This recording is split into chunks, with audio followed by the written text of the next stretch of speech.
David Hargrove wasn't just another face in the small Montana town of Clearwater Falls. He was the kind of man people remembered, a war hero with calm eyes and hands that could fix anything with an engine. David ran a small mechanic shop just off Main Street. Locals trusted him, not only because he was good at what he did, but because he had a quiet honesty about him. He'd often be seen closing up late, wiping grease from his hands while his brand new 1955 Cadillac Coupe DeVille gleamed under the streetlight, the envy of every man in town. He bought that car with the money he'd saved since the war, saying it was his reward for surviving. But no one knew that the same car would later become the center of a mystery that would haunt Clearwater Falls for generations. The night David disappeared, the weather had turned colder than usual for October.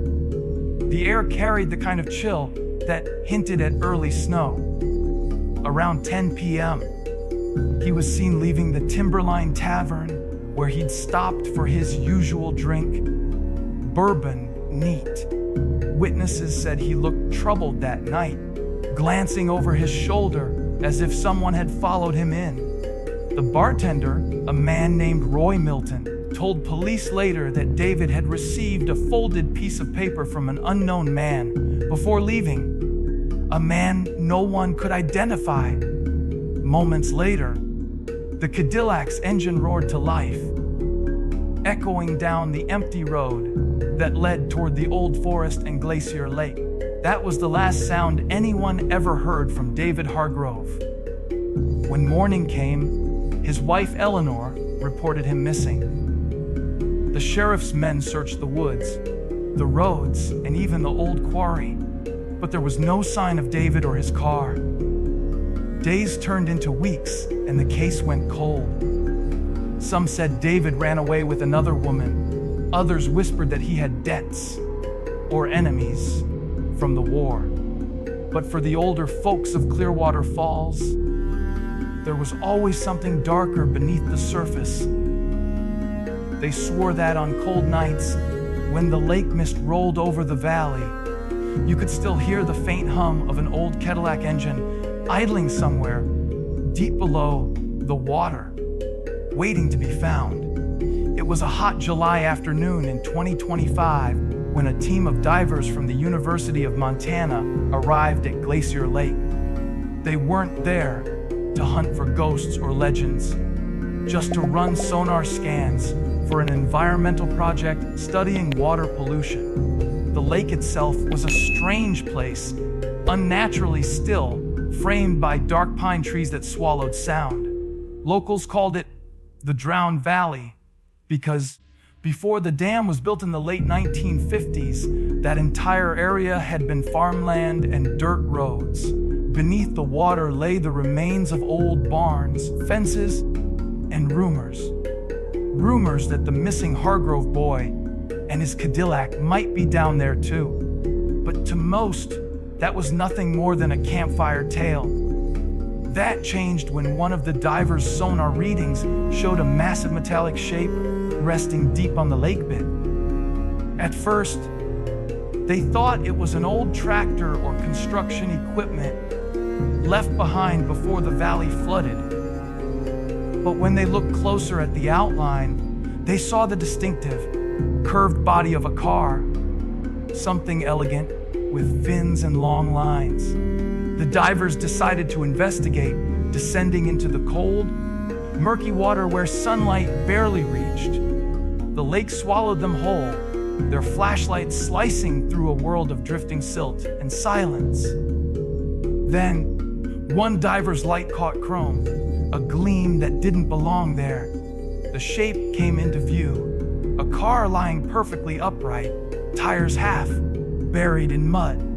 As they brushed away the sediment, the words Cadillac Coupe DeVille shimmered faintly on the trunk. One of the divers, realizing what they'd just found, muttered through his breathing gear, "You've got to be kidding me, it's him." When the car was pulled to the surface 2 days later, a crowd gathered along the shore, reporters, locals, and even a few people who remembered David from their childhood. The once brilliant blue paint had dulled to a ghostly silver, the chrome edges corroded but still proud. As the crane lifted the Cadillac out of the lake, water poured from the windows in thick streams, like the car itself was crying. The windshield cracked under pressure, revealing the driver's seat, and there he was, a skeleton still buckled in, head tilted toward the window, as if he'd been staring at something before the crash. His hands were locked tight around the steering wheel. Someone gasped. Someone screamed. But the sheriff standing nearest to the car didn't say a word, because in the faint sunlight, he could see something resting on the dashboard that shouldn't have been there, a small, folded note, still perfectly dry. Once the Cadillac was secured at the county impound lot, investigators began the painstaking process of documenting every inch of the vehicle. Despite spending nearly 7 decades underwater, much of it had been eerily preserved.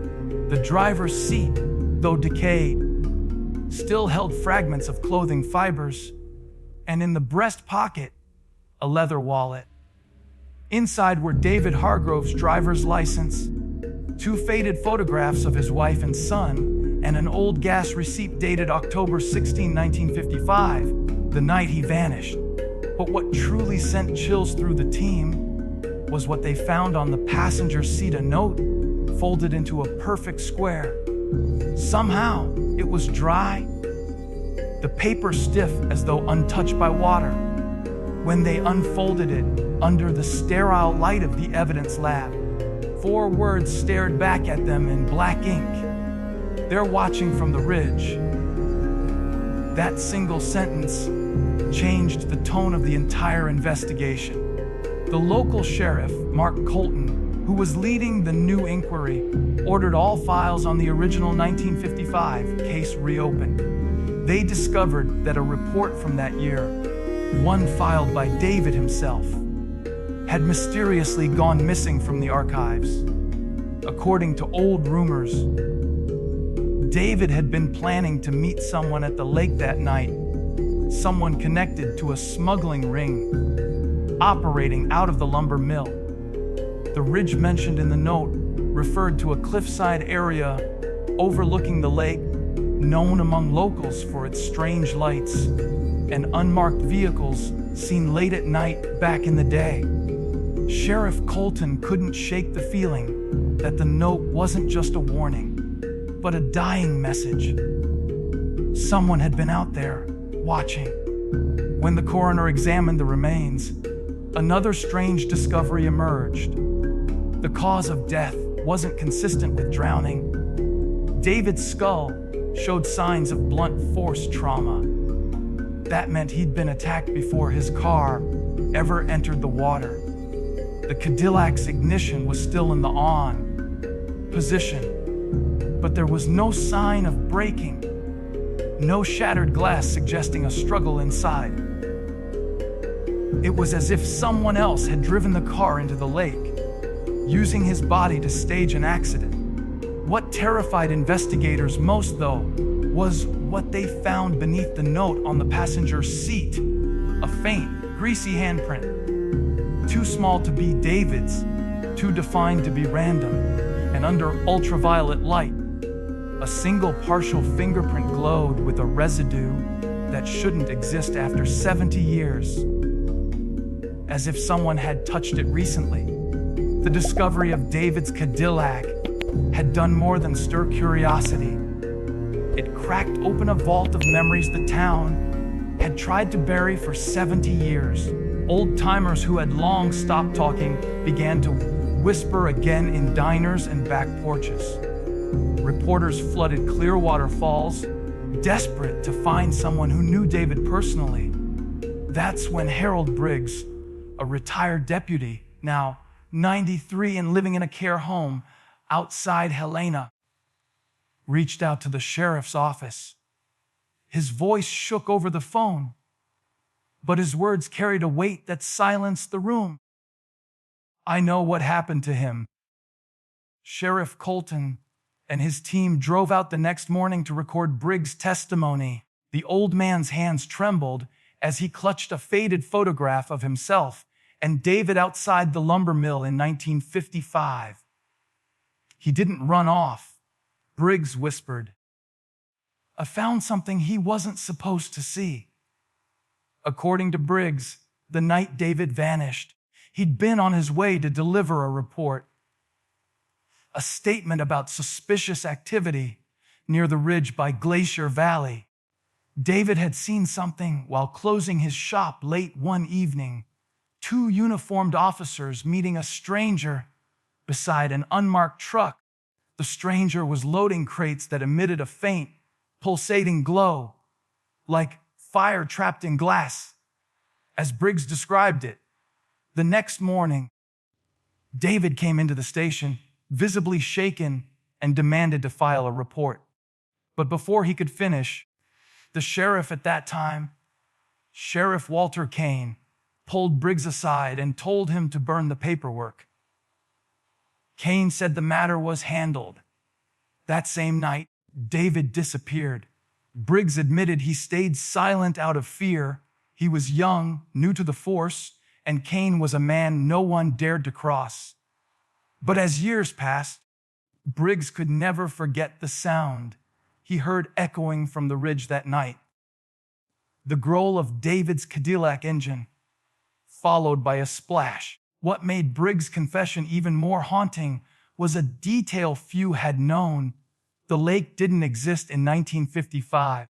The Glacier Dam wasn't completed until 2 years later, in 1957. That meant when David's car went missing, the valley was still dry land. Someone had driven the Cadillac into that low basin, knowing it would soon be flooded, sealing it beneath water forever. When this fact surfaced, old newspaper archives suddenly disappeared from the local library, and an anonymous caller warned Sheriff Colton to leave the past alone. But by then, the sheriff couldn't, because satellite scans of the ridge area revealed something that hadn't been there before: a new, faint heat signature. A small, isolated cabin built deep in the woods and still occupied. The Cadillac sat behind a locked fence at the Clearwater County impound lot, a relic from another time, its chrome bones gleaming faintly under floodlights. Locals gathered outside the chain link barrier at night just to glimpse it, whispering about the ghost of David Hargrove. But it wasn't just locals who came. A team from the state forensics lab had arrived to run further analysis on the car's surface, looking for any trace of DNA or fingerprints. What they found that night deepened the mystery far beyond anything they expected. Beneath layers of rust on the trunk were two perfectly preserved handprints, one large, one small, pressed into the metal like they'd been burned there. The smaller print didn't match David's wife, his son, or anyone in the database. And when the technicians tested the residue, it came back with an anomaly. No identifiable organic compound, just trace minerals found deep in the soil near the ridge, the same ridge mentioned in David's note. Sheriff Colton decided to keep the prints secret from the media while his team investigated the cabin that appeared on the thermal scans. When they reached the site, they found the place half collapsed and long abandoned. Dust covered everything except for a table in the center of the room, where a single, freshly burned candle still flickered beside an old photograph.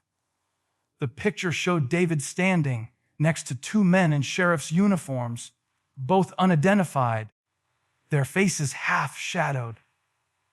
Someone had circled one of the men's faces in red ink and scrawled beneath it, "Hey, never stop watching.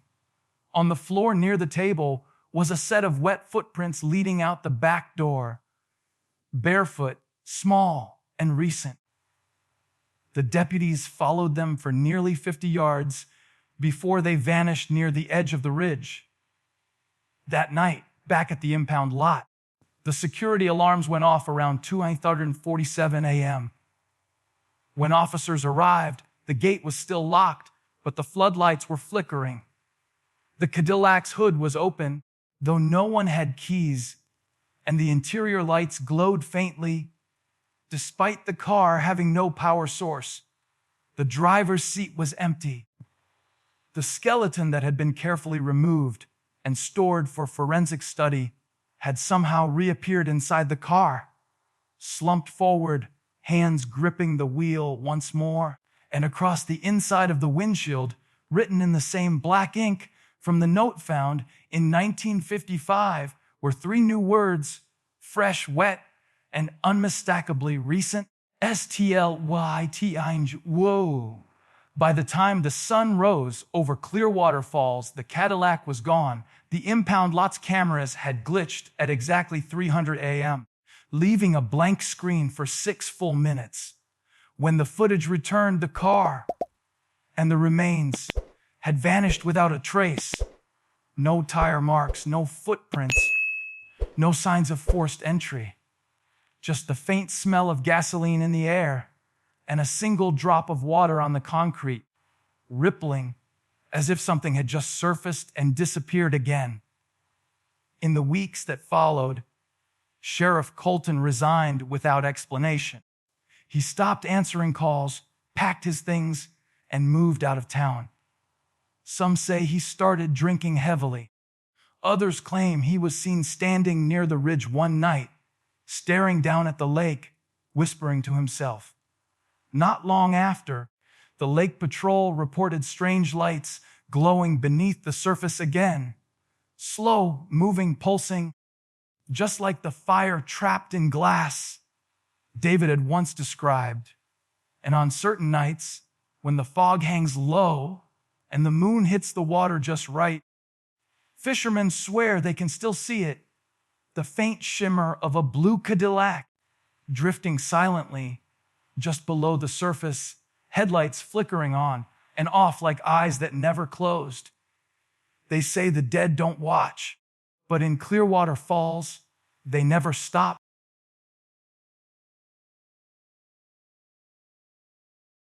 If you liked this video, don't forget to hit that like button, share it with your friends, and drop your thoughts in the comments below. Most importantly, subscribe and hit the bell icon so the next secret finds you first.